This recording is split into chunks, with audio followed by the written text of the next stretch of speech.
Hi there, welcome back to Garfin's creation. Let's make this delicious Zanzanit chicken recipe today. This recipe too is simple to make and there's no grinding of any masala too.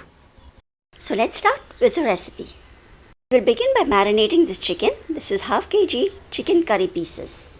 Thoroughly washed, and into this I'll be adding 1 tablespoon of ginger garlic paste, half a teaspoon salt and half a teaspoon of turmeric powder. I'll also be squeezing in juice of half a lemon. Once you have just added all these ingredients, just mix it well so the chicken pieces coat well. And then we will leave this to marinate for at least 20 to 30 minutes. In the meantime, let's see the other ingredients needed. We will chop up 1 small tomato, coriander for garnishing, 1 large onion, we'll chop that finely, 1 big stem of curry patta, 2 green chillies, we'll be slitting them. Next we have 1.5 tablespoon of bottle masala. You can also use Sunday masala, Malwani masala or any chicken masala, and half a cup of fresh coconut. We'll also be needing these whole spices, 2 small bay leaves, half a teaspoon of pepper, 4 cloves and 1 stick of dalchini that is broken into small pieces. So all these ingredients will be mentioned in the description box below. So now let's start cooking the chicken. I've heated a pan and added 2 tablespoons of ghee. You could also use vegetable oil here. And once the ghee is hot enough, we'll be adding the whole spices into it. And once this starts crackling, I'll be adding a big stem of curry leaves, that is curry patta. We'll just now mix this well so that the curry patta gets fried a little.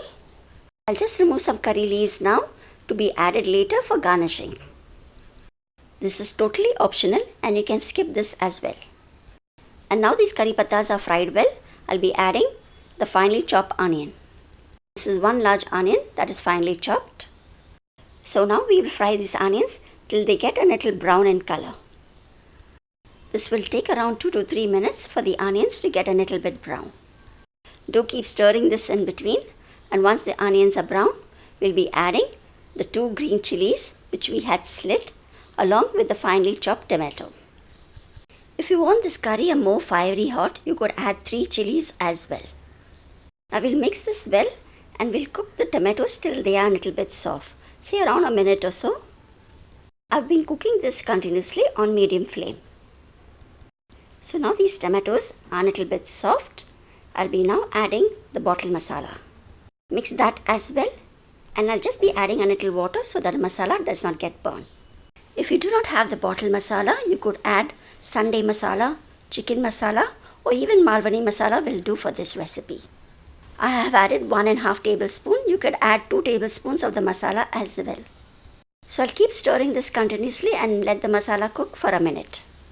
And then I'll be adding half a cup of freshly grated coconut. Stir in the coconut and mix it well for about a minute. So as I keep stirring and cooking this for a few minutes, the rawness of the masala and the coconut is also gone. So lastly, we'll be just adding the marinated chicken. So the chicken pieces were marinated for the last half an hour. We'll just add that and we'll just rinse this bowl with just a little water. Do not add too much water for this recipe. Just a tablespoon is enough. So we stir that in and mix the chicken well and let it coat well with the masala. So now I'll be cooking the chicken on medium to high flame for about a minute or so. Do keep stirring this in between. Try to use freshly grated coconut for this recipe, as it adds a nice taste to this chicken recipe. So now after cooking this for a minute or so, we will cover and cook the chicken for about 10 to 12 minutes. We will be cooking this on medium to low flame and do keep stirring it in between. The chicken will cook in its own juices. So depending on the size of the chicken pieces you have used, you can just cook it and check it when the chicken is cooked. So now this chicken is cooked and I just added some freshly cut coriander leaves. Mix it well and our Zanzanit chicken sukha is ready. This tastes best with some hot parathas. So if you are looking out for some dry, hot, spicy and Zanzanit chicken recipe, do give this recipe a try. I'm very sure that you love this recipe as well. I hope you like this chicken recipe and do leave your comments below. Thanks for watching, and I'll see you soon again in another recipe too. Till then, keep watching. Take care. Bye-bye.